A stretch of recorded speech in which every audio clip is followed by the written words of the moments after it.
Good evening, everybody. System Chalk here with, I believe, the 8th episode of Lord Stabbe, the Physician. So, as is sort of the case between every 2 or 3 episodes, it's been a little while since I've recorded something. I'm going to take a minute here to review the position, and then we'll try and make some progress. So I have an expedition underway. I would have thought... Oh, that's right. I do remember Foreman House. I didn't necessarily think...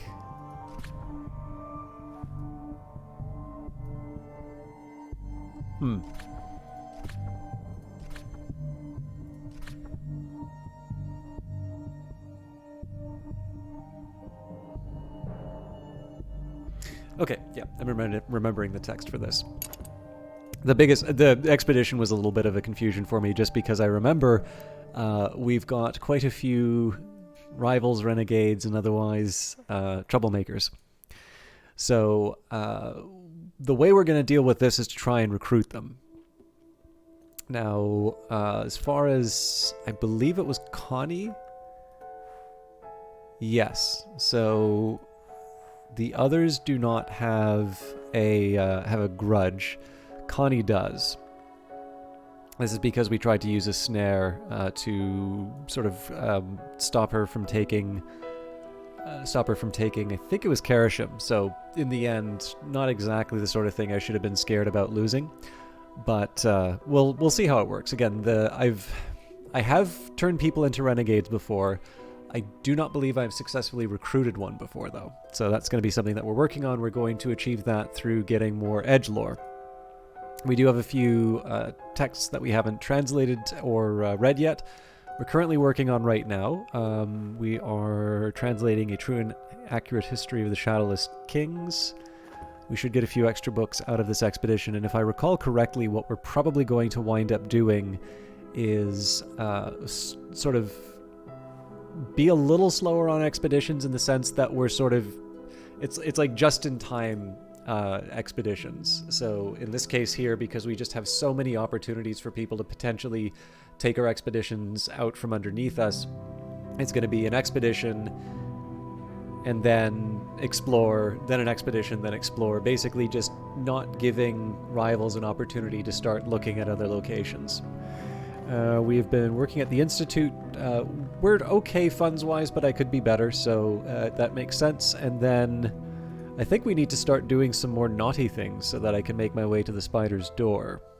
But that's something that I will deal with in future. So that's kind of the broader strokes of what we're up to. I think I'm also trying to get a commission, from Madame Bichet. So the real question here is whether or not I want to be going through the stag door. Season of Ambitions coming up. We've got a dread on the table, so generating a fascination to tranquilize that wouldn't be the worst thing in the world.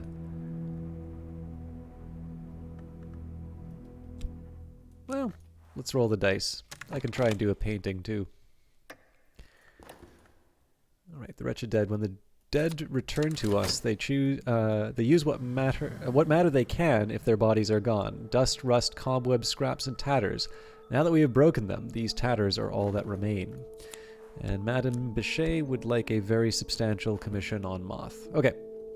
So one thing that I can try and start doing is...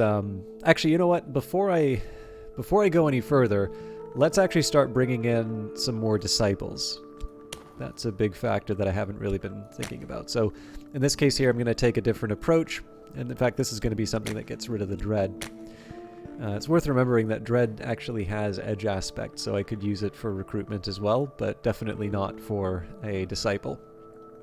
So in this case here, one, it's getting rid of something that's not very helpful for me right now. But number two, this has definitely been a long time coming. Being able to have effective followers is a pretty important factor, especially as we start going to the more difficult expeditions. So Yzabet, a believer. Yzabet sleeps and fits and starts. She rises at dusk to do the things that a Yzabet does.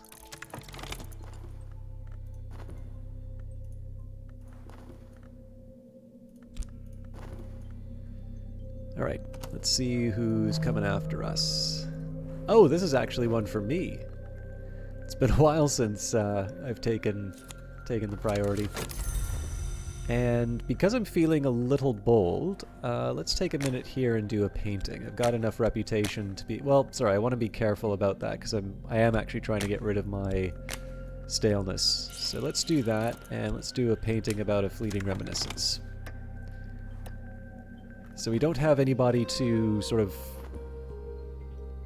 soak up as far as a reputation is concerned. Or as for not reputation, as far as ambitions are concerned. The expedition plans for the next challenge. It'll consume funds. I can add funds now, or I could add another follower. So we're going to be going up against the Dry Soul Curse. This is going to require Heart or Lantern. Now we already have a Percussagant, so clearly adding a follower. In this case, Dorothy, who's a bit overworked, will get added here. We'll try spending money on the paints. I don't think it helps the staleness, but you know, we might get a return. If nothing else, we have a pretty comfortable job, so I just go back to the Institute and hope for something better. Alright, the desert inside. If I cannot consume the thoughts of a living mind, my need will turn in upon itself. Okay, we've translated A True and Accurate History of the Shadowless Kings. A True and Accurate History of the Shadowless Kings by Isaac of Karth. Isaac describes the 1,000-year ascendancy of the Shadowless Empire. The first and greatest history is described herein. The Persian Empire, the son of Achaemenes, the Shadowless Kings, the most glorious empire, survives the assaults of Alexander the Great and flourishes as late as the 5th century. Call upon the ring you who is renewed. We are strong enough in heart to be almost entirely secure against this curse. My scars are weapons. Through striving I rise to victory. There is no defeat but annihilation. In the light of the bright edge, we know ourselves.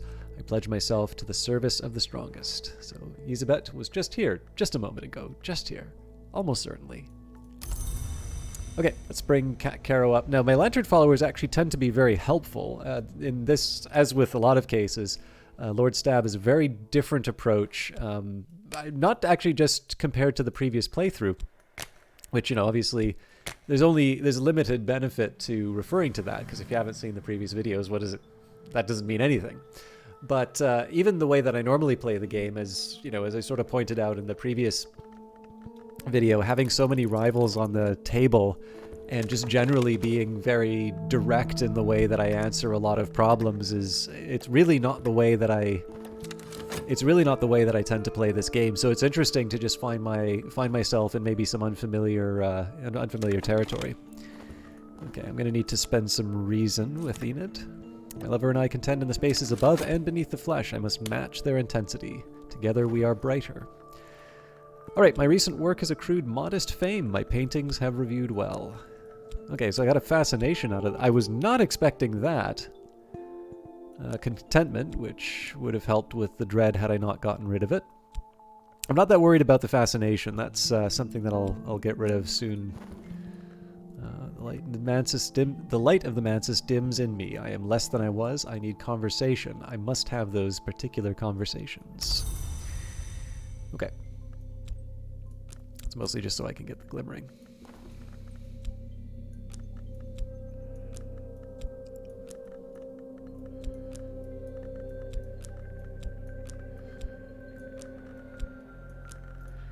No staleness. Good news there. Wow! I'm in the wrong profession. So this does afford me a bit of material comfort. I may want to actually consider doing a few paintings.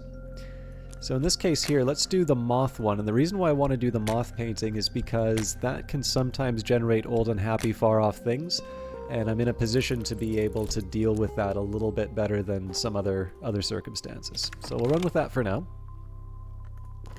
Another season of ambitions coming up. I don't think it's all that believable that we're going to run into another one where my ambition gets taken up. The curse shrivels. Our power is stronger than the power that was here. The curse won't touch us. But you never know. I mean, we may lose another reason. Again, we've got more reason than we really know what to do with. So. Enid prefers to close her eyes rather than to look at me. She says it hurts to look. She says it with such longing that I can't take offense. So another contentment, which is nice. A pleasant memory. So we'll keep that in the bank just in case we need it. But really what we need right now is... actually, sorry. I don't even need to get clever with it. I've already got a fleeting reminiscence. If I need money too, we still have Gartsides and a jumble, but maybe we should try and get something a little stronger. Alright. After the fall of Rome, the Shadowless Empire takes Byzantium under its wing and moves east against the land of the Great River. Isaac begins to recount the invasion struggling against the unskinned armies of the Hooded Serpents, but ends abruptly with a series of incantations that he claims allowed the Shadowless Empire to persist. So we have another Formula Vigilant, so if I want... Oh! What's going on? Okay, no, sorry, for some reason I thought one of them... So what I was thinking was happening was that I'd done some kind of research, and that was why they couldn't be combined. But that doesn't actually make any sense, for the simple reason that you need two of a given lore to be able to do that kind of research. So it would, invite the question as to where the other Formula Vigilant came from. There is incidentally another thing that I might wind up doing with my lore that I don't normally do in games, but I'm not quite ready to take that plunge yet. So I'll keep that under my hat until I'm ready to make a decision. We do, however, have our first unresolved ambiguity. In the Mansis, the hours strive against one another. As the struggles are resolved, they iron out the impossible, exalt the possible, tying the fraying braids of what has been into one golden ribbon of future. Everything is resolved. History becomes the past. There are, however, exceptions. So we're still not all that far. So Foreman House, I believe, is on the continent. Yes, and the continent, I believe, are Forgotten Chronicles. Yeah. So we've actually got quite a few secret histories to go through still. All right, let's keep on task. So the Fire Circle, basically the Ceaseless Tantra and the Fire Circle Tantra are equally, I don't want to say useless, but they're not as high of a priority.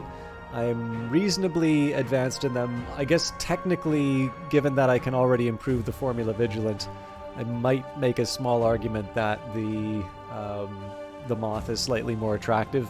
But to be honest, this is really all about edge at this point. So let's translate Fire Circle Tantra. The one known extant copy of this in Western Europe was stolen from the British Library in 1892. One Harvey Hattington confessed to the crime and claimed to have eaten it, with butter and garlic in a moment of ungovernable whimsy.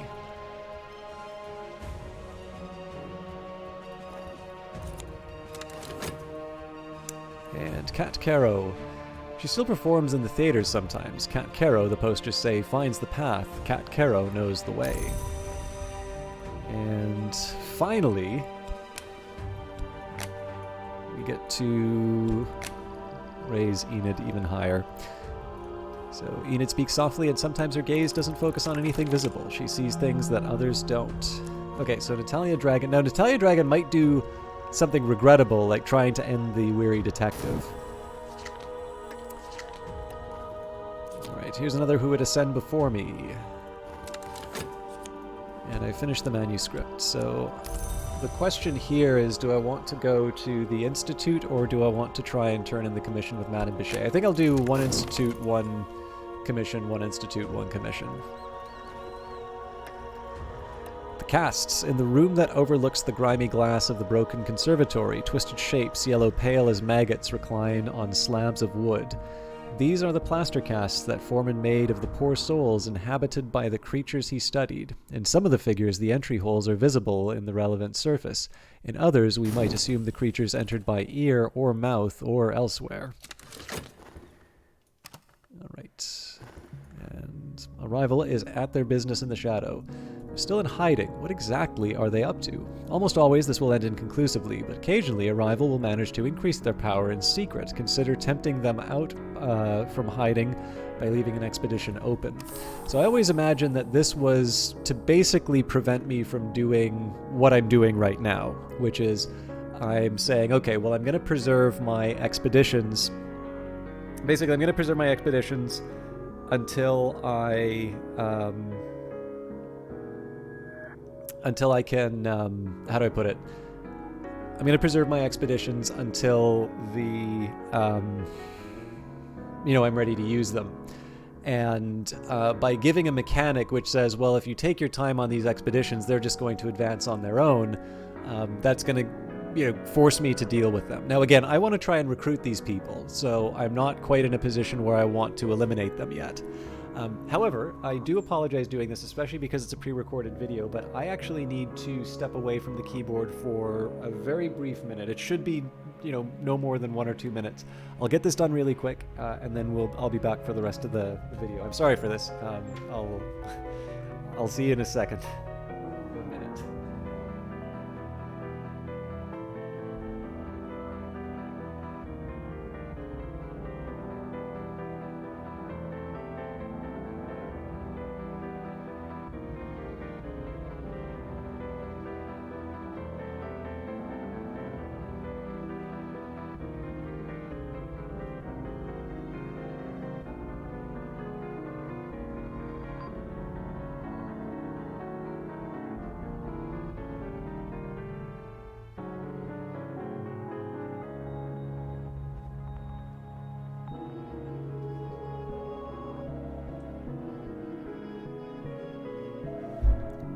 Okay, terribly sorry.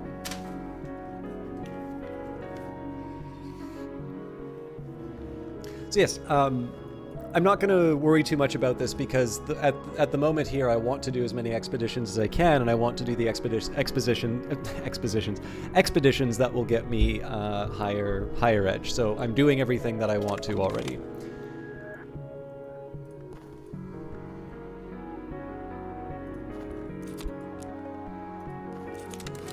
The room is empty, but at last, when we chance to break one of the casks, we find Foreman's library treasures, cached in the figure's yellowing abdomen.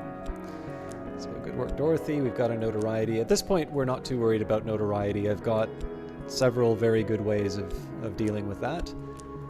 And we have on Matthias and Amethyst Imago, transformation.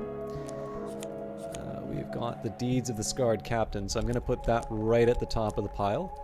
We've got the Devoured Tantra, and the World Does Not Weep. So this one potentially generates dread as a winter text, and particularly as a more advanced one, but we'll carry on. In fact, even though I've translated the Fire Circle Tantra, I think I'm actually going to translate the Deeds of the Scarred Captain right away. Painstakingly assembled by the Soldier of Fortune and sometimes remittance man Pavel Shulga during his years in Greece. So we'll take our Greek, we will translate, lock the study door, the work begins. And here, we'll take another forgotten chronicle and explore. Little wars, great intrigues, cryptic priesthoods, mystic crimes, all past now, but what traces did they leave?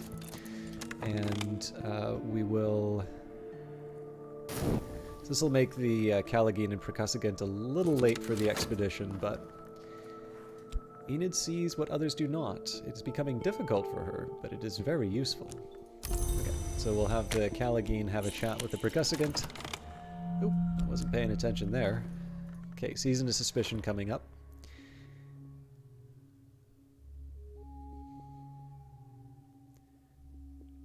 I prefer not to spend the money on medicine, but I really don't have anything else, so I think let's try and do the very substantial commission on heart. You never know. We'll put as much as we can in.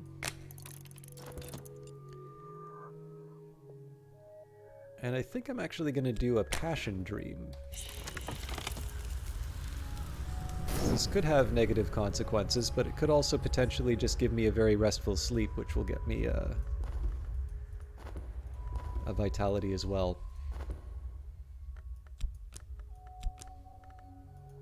There's a very outside chance that the mystique will be enough to keep the notoriety from getting picked up in the Season of Suspicion, but I don't think that's the right...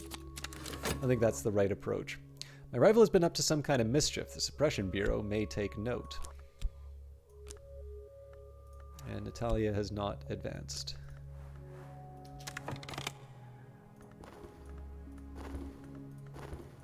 I know this dream. A road crests a hilltop and the air is silver bright.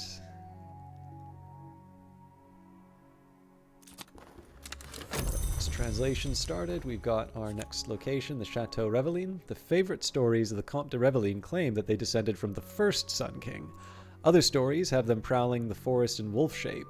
They are long gone. Their rotting chateau remains. Not all its malignities have been uncovered. So we'll wait for the Percussagant and the Callagine to finish their conversation, then we'll go back to sort of moving up our followers. Well, I should probably turn in some commissions too. I'll turn in some commissions and then improve my followers. Okay. This illness has damaged my health. I will need to rest before I'm fully recovered. So, first things first, Chateau Reveling, Percussagant, Callagine, and a couple of funds. The remote and rotting chateau of the Comte de Reveling was looted long ago. We have found hints that it was not looted thoroughly enough. There may be a secret room. Equally, there may be a curse. This more or less tells us what we need to know in terms of what we're up against, but really the crew for these jobs has more or less remained the same. I don't know why I thought I could talk about my affliction, but let's just pretend that never happened. Let's read the deeds of the Scarred Captain. An account of the founding of Mycenae by a Scarred Captain who first slew 7 monsters to make the land safe. Alright, so the weary detective is on the case. Let's turn in with Madame Bichet. Alright, the remote and rotting chateau of the Comte de Reveling was looted long ago. We have found hints that... Oh, sorry, we've already read that part. So we've got a hidden door, which can be opened with lantern or knock, of which we have neither. We also have the dry soul curse, heart, or lantern. So lantern's definitely the more helpful. Now, regrettably, lantern and knock-wise, we're kind of in trouble. So in this case, let's just add Cat Caro. We've already moved her up. And I don't think I'm going to be able to get another lantern follower at the highest level I need. We'll add Clifton and or Slee. But really at this point, we just kind of need to hope. Yeah, we'll see how it goes.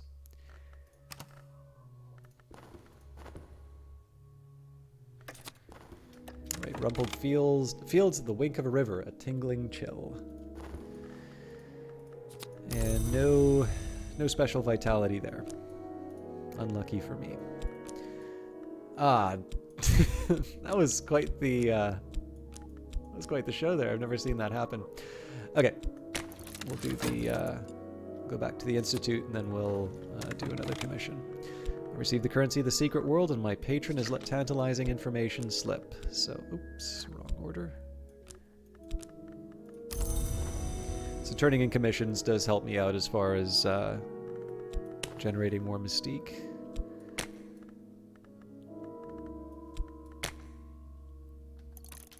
Follower will kneel as a novice and rise as an initiate. I will administer the necessary oaths myself. And tonight I will dream of a museum, so not the most useful for me, but not a bad outcome either. In the display cases of the Impossible Museum, I will always see an apple white as snow and as hard as marble, a golden beetle in a stern box, a koi geometry awaiting my touch, a black envelope bursting with spring, a brass opera box for instruments of record and measure, a storm in a tin. I always awake before I see the Isle's End. Okay, so here we'll just pay for the medicine, no need to get complicated. It's nice if we get the vitality, but it's not critical. Okay, and we do have the test against the door here, so we will add Slee. If it fails, then we can add Clifton, who will be level 5 in time, but we'll really just hope that this takes us through. Our senses are sharpened. We should find this hidden door, but again, it's only 7 influence, so we shouldn't bank on it.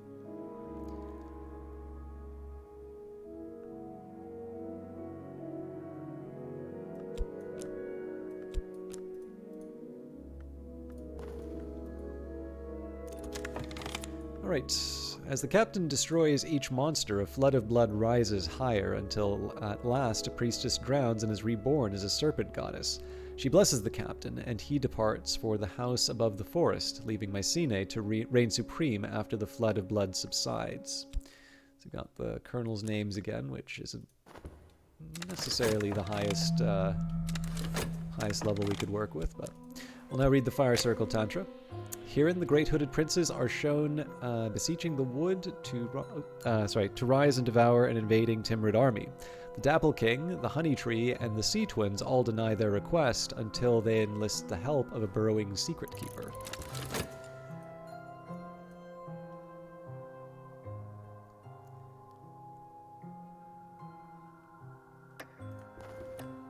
Faint lines in stone, a surface that yields to pressure. We found it. The hidden door moves with a grating shudder and a shower of dust. Okay, let's get the secret histories done. It's really useful for a commission. Whenever the principle of lantern sheds its light, I may recall additional scraps of knowledge. And Pope Clifton. Clifton's devotions have grown complex. His eyes have grown wide and shining. His voice has become even louder. So, if we needed, we've got a level 5 lantern, but in this case here, we already have the heart through the percussagant, so we can add Dorothy again, and we should be fine. So talk-wise, let's turn in with Count Jannings. It doesn't hurt to get the cooldown going for new commissions. And then, in this case here, we've already got sort of level 5 for most people. But in this case, we'll do sort of one more layer here. So this is specifically going to be Laidlaw, Porter, and Neville. And then we'll just sort of clean up the bottom. Actually, I guess it's just still 3, so it's a total of 6 people.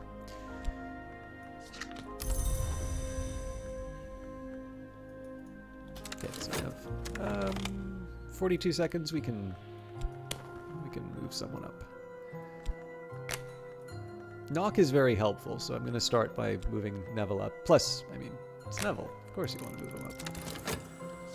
And I, of course, should be improving the colonel's names when I can. Well, we got the Course of the Heart from curing our disease, but yeah. It's better than not having it happen. Okay, things are looking up for getting rid of this this notoriety during the Season of Suspicion, but of course we are going to be continuing the expedition, so it's just going to generate another notoriety.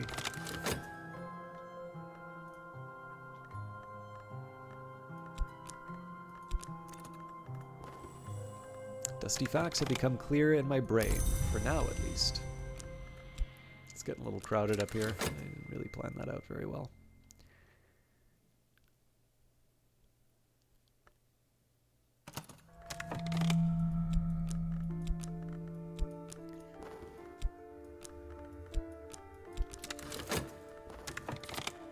Armed with blackmail material from the burrowing secret keeper, the Great Hooded Princes petition the powers of the wood for a second time and are successful. 1/4 of the Timrid army is devoured by bees, 1/4 drowns themselves, and 1/4 disrobe themselves until nothing remains. So we've got the Moldy Warp admonitions, which I believe we had before and turned into the Centipede Testament. But that's not really important one way or the other. Let's go for... Do we have a season of... Yes, we do. So... Let's deal with the Ceaseless Tantra. Actually, hang on.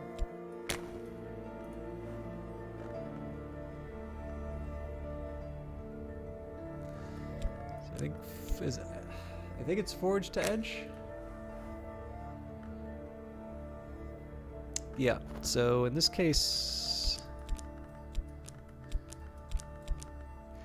So the logic here is if I can't get Edge, I'll get Forge because then I can subvert it into Edge. Not that I really plan on doing that, but you know, as a precaution, not a precaution, but as an option. I'm putting the winter one next just because when I'm not being threatened with dread, I probably want to get that out of the way. I don't really have any fascination right now, nor do I think I'm going to be getting it anytime soon. So now's not a bad time to potentially just neutralize that. The other thing is because I am moving some people up in the cult, now's not a bad time to do that as well. And then the Ceaseless Tantra, the Devout Tantra, again, not critical, but they're sort of at the back of the list just because they don't give me anything that I immediately need. In fact, I suppose the Ceaseless should be the last one because we're already so advanced. So, we will do the translation. The diagrams and illustrations, even across the centuries, are elegant, hypnotic, occasionally erotic, in Aramaic. I believe we've done this one before, but I can always upgrade. Upgrading is kind of more of a brute force way of handling it, so I usually try and find other ways, but it's still nice to have. We're strong enough in heart to almost be entirely secure against this curse. Finish the manuscript, so we're going to turn that in as soon as we can. We can also chat with Madame Bichet, but let's go back to the Institute for now.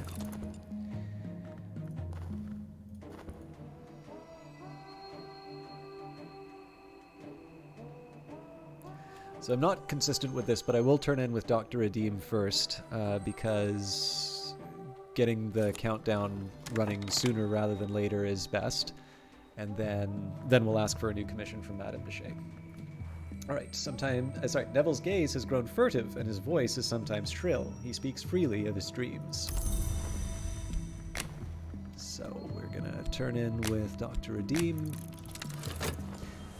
One thing I was slightly disappointed by in terms of Lantern, and again, there isn't a major reason for this. I suppose maybe where I would like to maybe direct the attention here is, sometimes I talk about sort of the ideas that I have for a character, and I think I might have talked about this before, but one of the personality traits I take of Lord Stabbe. So I think one of the uninteresting ways of doing Edge is to make it just, kind of the one-note supervillain. So, if you can murder someone, you automatically murder them. And obviously, if that were true, then I'd be doing a lot more snares rather than carrying on. But we have had times where we've sent Progusigants after people. So the way that I've sort of imagined this particular character is I'm not necessarily playing a psychopath, but I am playing somebody who is a lot less. And this is, again, the character's sort of shaped around how I want to do a particular playthrough. But it's somebody who is much less willing to tolerate having something in their way. So now that they've the ascension of enlightenment, if something is getting in the way of that enlightenment, they need to be gotten rid of. And so this can mean corrupting a hunter. This can mean, going through expeditions very quickly. Essentially, this is one, and again, this is partially conscious of wanting to make progress on YouTube and such. But it's also kind of informed my preferences for dealing with obstacles. So again, murder isn't necessarily where I'm trying to go with it, although of course Edge is sort of the principle of conflict and such. But more so the idea of if there is a direct way of addressing a problem, the preference is that. And so generally what that's going to mean is that if I can use... Actually, a great example would be the Hebe Stanton when we're trying to get on the ship in the first place. You need to cross a body of water. And it may not necessarily be obvious from this playthrough, but for those of you that have played Cultist Simulator a lot, or who maybe are familiar with some of the writing, there's lots of references to the sea when it comes to heart. And the game tells you that you can use heart or you can use forge. Heart is essentially taking advantage of the relationship with that, between sort of that principle and your obstacle, whereas forge, I always kind of take it to mean, well, this is you overcoming the elements, right? If you, not to go too much on a tangent in terms of other games, but you could think of either Sid Meier's Alpha Centauri or the more recent science fiction civilization game, Sid Meier's Civilization Beyond Earth. And in each of those games, you have got factions or approaches to the game which will be focused on either sort of harmony with the planet or taming the planet. Do you use that sort of human ability to invent tools and sort of shape things to your needs? Or do you try and sort of shape humanity to the challenge? And in this particular case here, you know, if Lord Stabbe were to live in a time when there were computers in those video games, definitely it would be the former, the technological solutions. So if I can use knock to open a door, well, actually, knock is maybe a little bit more of the ambiguous one. But, you know, again, if you can use forge to overcome an obstacle, use forge. It's the direct approach. In this particular case here, it was lantern, and lantern is a little more subtle, I suppose. It's a hidden door, right? So knock or lantern, they're both, I guess that one's a little bit trickier to handle. But that's actually the main reason why I've had an edge solution. It's also just incredibly practical when you have a percussivant, which has already got 8 edge. But I figured, you know, now wasn't necessarily a bad time to add a little flavor to that. I never want it to be the sort of thing, you know, it's a little bit like, I don't know how many... Okay, so I haven't played as many tabletop role-playing games as somebody as nerdy as me should. But it always feels like there's at least one person in a group who's going to point out to people what is and isn't consistent with their characters. And, like, this person is really intolerable, but... it's... you know, I never want to get in the way of having a good time with cultist simulators, so... And again, people aren't just one note, so, you know, it's not really worth spending too much time saying, oh, I can't do that expedition, I haven't leveled up my forge people. But yeah, it's something I'm a little conscious of when I get a chance to overcome. I suppose it also gives you an insight in terms of what I think of certain principles, depending on how I choose them. Alright, I prepared the text for study. An account of an occult romance, a certain, Iavagos claims to have written this in a single night as part of his initiation into the Alpine branch of the House of Leith, that order of immortals who would not pledge themselves to any hour. We cast Matthias out, and we pronounced a curse upon the Amethyst Imago, but we watched them in dreams. We saw them pledge themselves to the forge, to change themselves and ascend anew. Into the fire they fly. Okay, we should probably be bringing more people into the cult. So my Ravel seeks tools and lore for their own ascension, so had we had some expeditions on the table, this is where they would have gotten picked up. Let's have a chat with... Let's actually start with Laidlaw, because they are forge. And if that needs elaboration, I suppose I just have not been expressing myself well.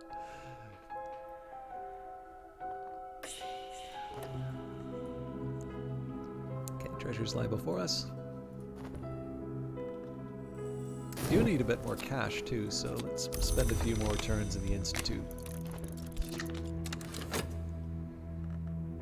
I have other ways of getting money, but we'll take care of our levels first. Okay, we'll talk with Jannings about a commission when we get a chance.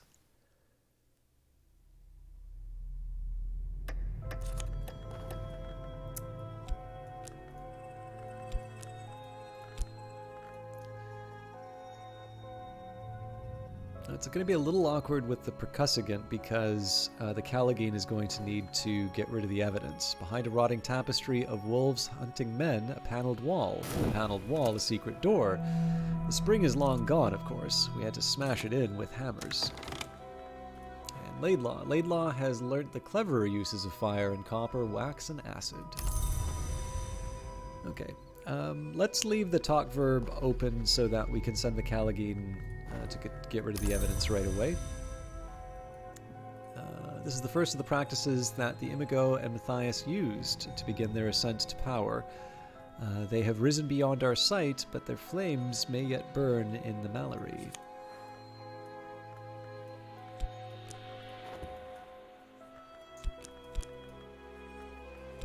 So we don't need to read the book right away, but let's just see what's coming up, okay? So no immediate threats. So the world does not weep. Brown Joshua found this in a well in Hamath. There's an unlikely story that it was abandoned by Alexander during his retreat from Issus. And yeah, we're leaving talk open.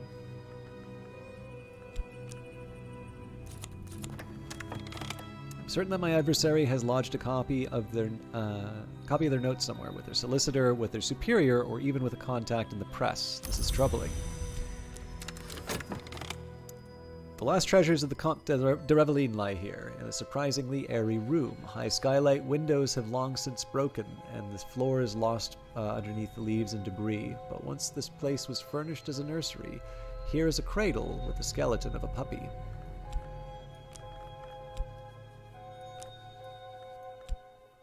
Okay.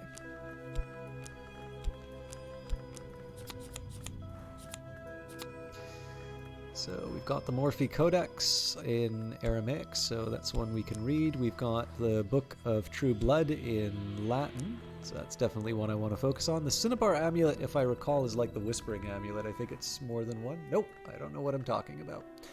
Scarlet is the color of heat. Mercury holds one key to an ultimate dissolution. More Grey Dawn Oil if I want to paint, and the High Mysteries of the Innermost. Well, the full title, The High Mysteries of the Innermost Chamber of Our Church Solar. Again, not a critical text quite yet. Okay, so I have a specific way that I want to handle this. I am going to talk with the Callagine. I'm putting the percussagant in here, and this is just because I get to take advantage of about 59 seconds worth of conversation before I can put the tentative evidence in. So it just minimizes the inconvenience on the, or well, not the inconvenience, but the time that the percussagant can go stale. And it also gives me time to use the Forgotten Chronicle. So this is just to get my next location on the continent.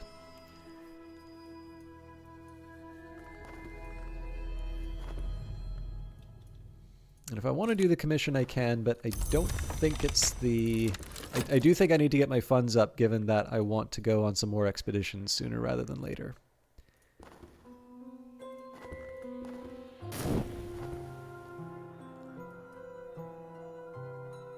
I do need to be a little careful, because even on this playthrough, I've sort of shown that I get a little distracted, and I sometimes forget to move the necessary cards. Now, this is going to be inconvenient. They're actually going to pick up whatever we get rid of, and that's entirely on me because I did know a bold scheme was coming up. So I'm hoping. I actually genuinely don't remember if the Chateau Reveling is the last of the locations. We've got a meeting with Enid, so I'd love to take the Book of the True Blood, but let's continue on with The World Does Not Weep. The unknown adept who wrote this proclaims the world forgets, but the ivory dove does not. The text contains a number of prescriptions for ensuring that certain acts are remembered, including a rite which requires a sacrifice in a particularly monstrous mode. Okay, so let's see what we potentially lose. Nope, that was a named location. So, Key Hunter's Garret. Vienna is one of those few cities which has the same name in every history, although adepts know it as the White City, or perhaps the City of the White. In a snowy street, in a crooked house, in a high and rattling attic, we have, learned that an eccentric hunter of imaginary keys has established a tiny trove of odd books. And true to form, I did mess up with the Callagine. So we'll send the percussagant out to search the city. I'm curious to see what happens here. One small side effect of this is going to be that I do get an opportunity to earn a little more money. But obviously that's not how I wanted to spend the time.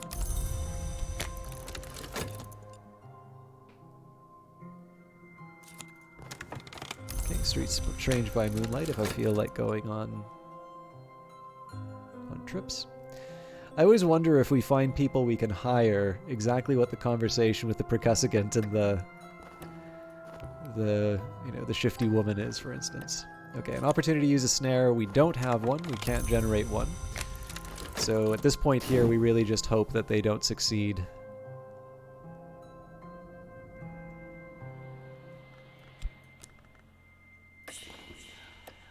Okay, we we'll hire them. Not because we want to hire them, but because they're a convenient way to the spider's door. And a season of vision's coming up, so we should be fine with the study.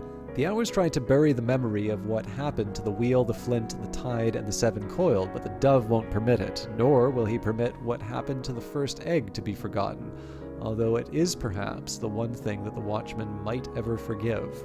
So the right of the beast division, the assistant's name is taken from them in a place or on an occasion of power, and they are divided into 9 parts. They used to be hunted like an animal too, but times changed. Okay, invocation of the ivory dove. Got a nice little collection of winter. But the real job now is to translate the Book of True Blood, which sure would be nice if I actually translated it first. Alright, lock the study door. Work begins.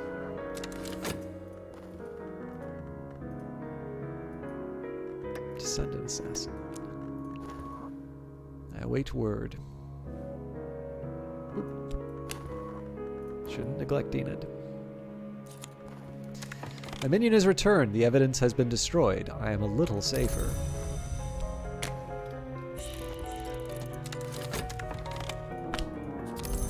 And back to the Institute.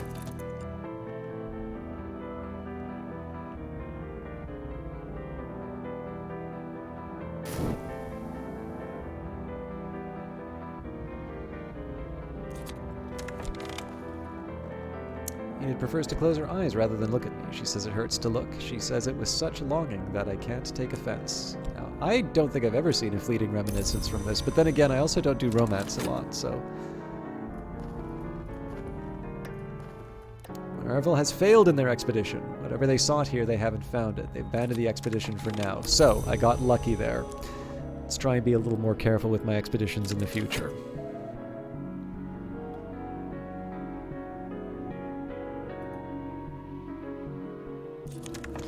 Okay, this will buy their loyalty for now, so we'll add the percussicant to the conversation, and then in 30 seconds we'll be able to go to Key Hunter's Garret.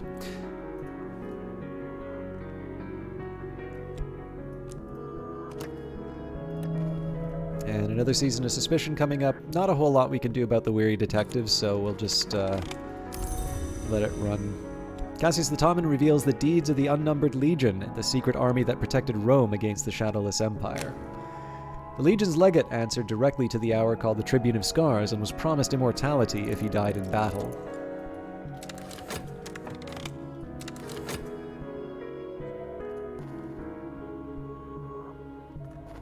So here it's a little more likely that we're going to get, hit by the notoriety, but again, it's one of these things. It wasn't that hard to deal with the evidence last time. Shouldn't be that difficult to deal with it this time. It is, however, going to explain the step that I'm about to take. Once in Vienna, we hear that the key hunter has not been seen for many days. A local drunk insists that a great serpent entered the house to devour them. Certainly, the house is unlit and boarded up, and there is a reptile house smell. So one thing that's kind of fun, again, this is where the idea of the secret histories can become a little fun, right? In this sense here, that there's many histories, they're all sort of weaving. This is actually an idea that's come up in both a few games as well as a few stories. Some of you who watched the stream on Steam actually will know that I was reading Neil Stephenson's Anathem, and I've now finished it. So for those of you that have read that book, will know that actually the secret histories is very familiar territory. I was delighted and actually really appreciated that people in the chat didn't say, "Oh, you're in for a real treat," if you think the secret histories are cool. But as a gameplay thing as well, it's kind of helpful, right? You have multiple playthroughs, and it's not just that, your previous playthroughs didn't exist or didn't mean anything, but rather it is, how do I put it? You have just these sort of parallel stories, and of course, I mean, that's been present more or less since the beginning of the game. I was going somewhere with. Oh yeah. So in this particular story here, right?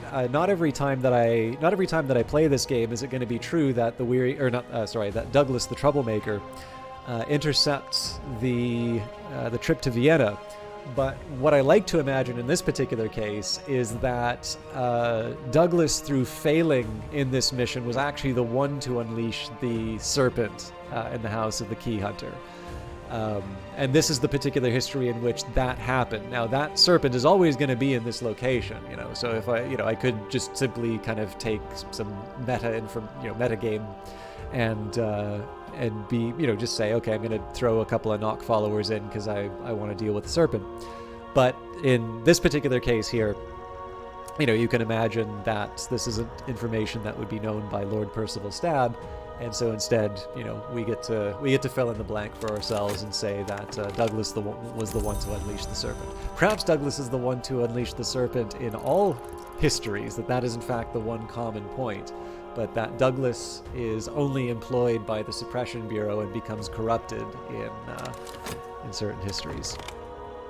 As you can see, I have an overactive imagination when I play Cultist Simulator, but I don't think that's a bad trait to have.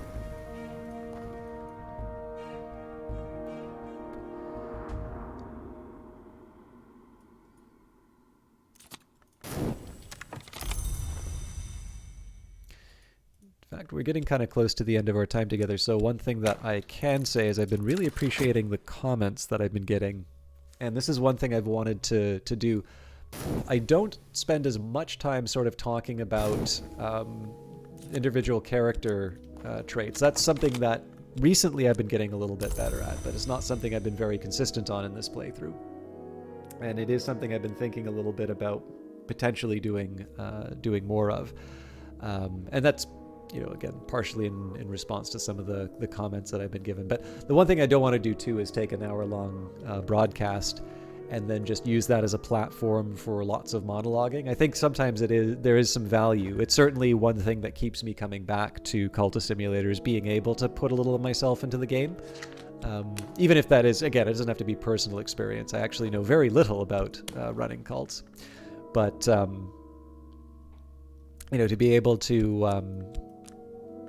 add just that little bit of flavor, I think it's the longer runtime enables that a little bit better, because the cost of talking about digressions like that isn't as high as it is when you only have 20 minutes, and so every minute really counts.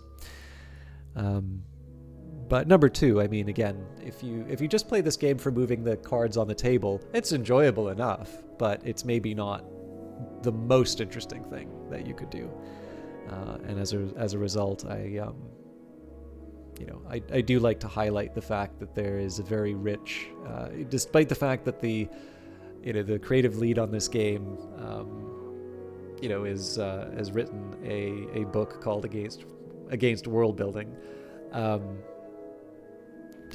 There is a very interesting world that has been built that you can really put a lot of thought into, and you can sort of tailor it to the way that you find most satisfying. Okay, Shifty Woman goes into the cupboard. This one must serve another purpose now. Into the cupboard they go. So the reason why I was going to say that this might be a curious choice is that this does generate notoriety, and we do have a season of suspicion coming up. Of course, we're going to get hit by the notoriety anyway. But, again, like I said, we're perfectly capable of dealing with the Suppression Bureau. So I've locked this one away safely. When their screaming and raving subsides, I will subdue them properly. So, in the meantime, let's go to the spider's door. The spider's door is always thirsty, always. The blood I have given leaks in threads and spills through the skin of the world, and the door drinks it, and a moment's satisfaction swells its opening until I can pass. And we will continue to move or strengthen our cult, so Porter is the next one. My follower will kneel as a novice, rise as an initiate. I will administer the necessary oaths myself. And Season of Despair coming up, so of course. I don't have a good way of dealing with this. Best I can do is to paint, and that will neutralize the dread after it gets taken up. Nope, I don't know what I'm talking about. So I need to make sure that within 2 seconds of the initiation finishing, I can use the dread as an input to the ceremony. In the final part, Cassius confesses to being a former legate. He recounts his terror of the Tribune and divulges the secret lore of the Golden General, the champion of the Shadowless Empire, the enemy of the Tribune, in the hope that the Tribune will someday be undone. So the Lionsmith's name. The Lionsmith is young by the standards of ours, but old by the standards of war. His names are recent recruits, and their recitation has a savage power. So this is level 10. Again, we need 21 to be able to bring in renegades, and I don't believe the renegades come with any sort of any edge or any aspect really. So we've got the 10 here. The Meteoric Bullet is 4, and Betty's Blade is 8.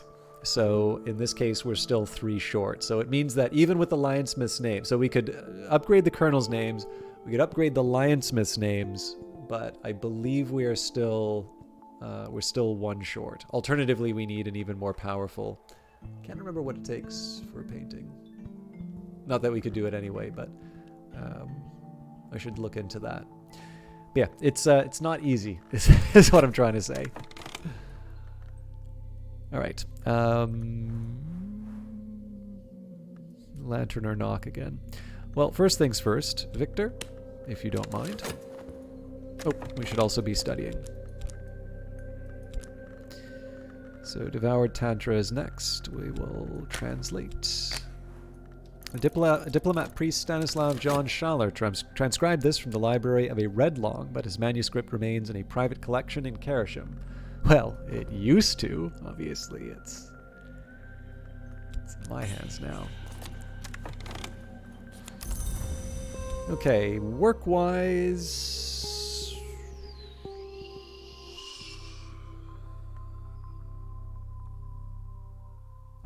So I'm just trying to think if there's any benefit to me doing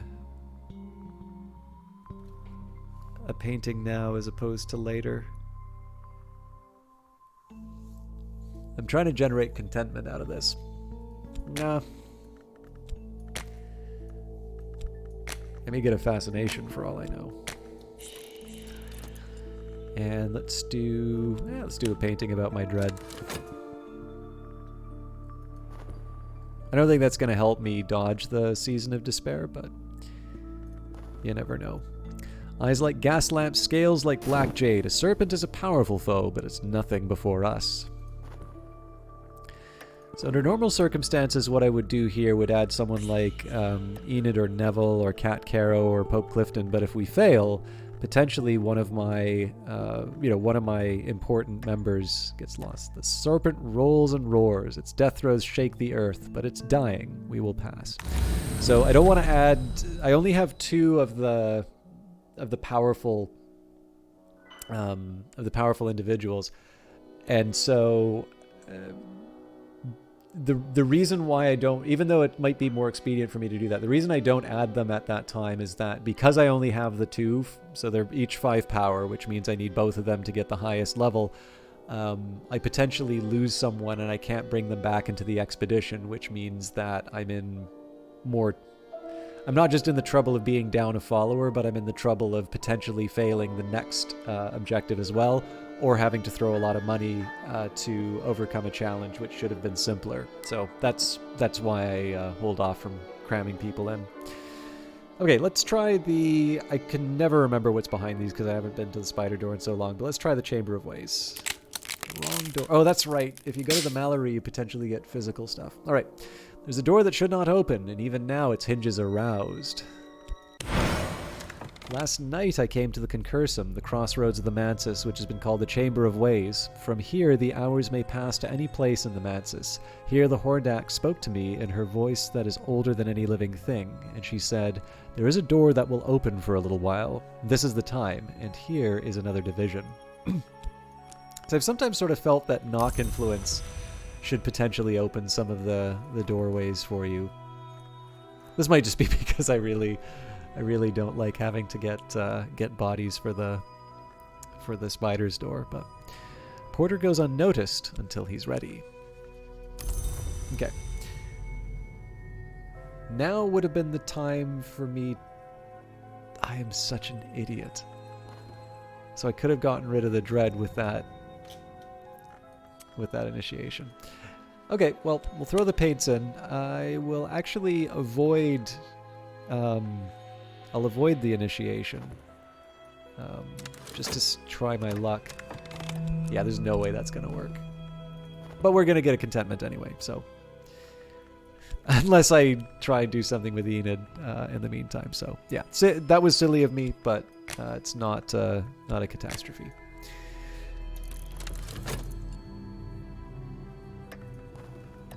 The world goes away.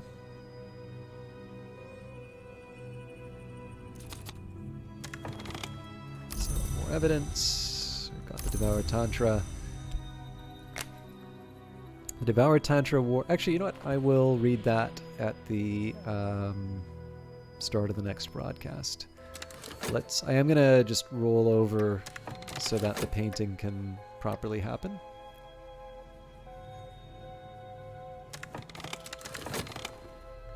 Yeah. The recent work is considered notable. I've exhibited the latest paintings publicly. Surely someone will buy something. So there's that fascination I was worried about.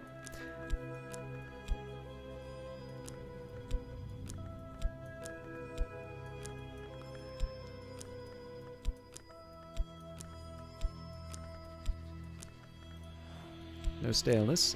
We did well for funds, though. So we will get rid of that fascination right away. We don't need to worry about it. And like I said, I'm not too worried because I think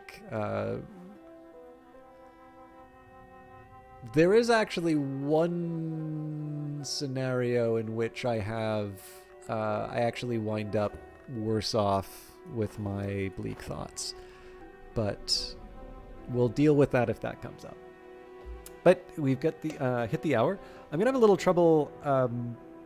I should still be fine in terms of getting things done on time, but I just want to give a heads up. I'm gonna have a little trouble getting some videos recorded over the next little while. So I'm going to do my best to make sure I have some things recorded ahead of time and that I get up to date. But the plan is still to have things going on Wednesdays and Fridays. Usually at 6:30, although sometimes I don't know.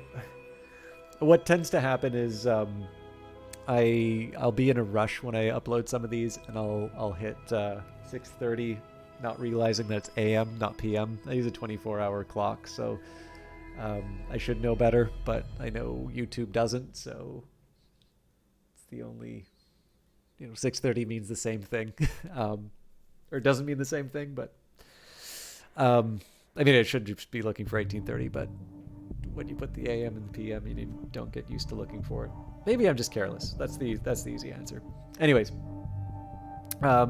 with that in mind, I will do my best to have it ready on Wednesday and Friday, my inability to tell time notwithstanding. But if for whatever reason one of those videos gets missed, please know that is not a sign of me abandoning a series. It just happens to be that I'm going to be running into some fairly strained time. The other thing which I sort of suggested over the course of this video is that there have been some really nice comments on the last. This is going to be there's a few episodes which are going to air before this one. But there's been a number of suggestions and just general comments about the format for this one. Reading them all, I do my best to kind of reply to most of the comments that come on YouTube. There's kind of two sets of comments that I very consciously don't respond to anymore. But and then sometimes if I don't notice it or YouTube doesn't notify me, I'll miss those as well. So if I haven't replied to you, if you think that you should get a reply, let me know, because it's probably that I haven't been informed rather than I have some kind of a grudge. But one of the things I was hoping to get was some information over doing this, and the fact that some of you are taking the time to let your feelings be known is tremendously helpful for me. YouTube gives you a lot of data, and I have some guesses about what people want, but it is very clear to me that some of my guesses are very bad ones, and it's helpful to know what people want. I know I'm not going to be able to keep everyone happy, but I, at the very least, am getting some guidance in terms of what people want. And so, even if I hear when people get disappointed by a given episode or something like that, it lets me focus on areas that I can improve. So, again, the main one here is about the length of these episodes, and I know at the very least there's going to be one more run where there's at least 20-minute episodes. But getting some information about why people prefer the hour-long format really helps me out as far as ways that I can improve the shorter form ones to make it so that people feel that their time has been respected. And with that in mind, one of the things that I want to get better at is getting my intros and my outros a little bit more, a little bit more timely. Because if you're watching this as a big playthrough, I think you're probably just waiting for me to get on with the next episode. So with that in mind, thank you very much for watching. If you have not yet subscribed to the channel, it would be very helpful for me if you did, and of course that is a great way to be informed if the new videos are coming online. And if you feel like it, it would definitely help me to give a like if you enjoyed it, a comment, even if you just want to say hi, and a dislike if you didn't care for it as well. But if you are one of the people who dislikes, please let me know why you watched to the end, the end of the episode. Until next time, thank you very much for watching.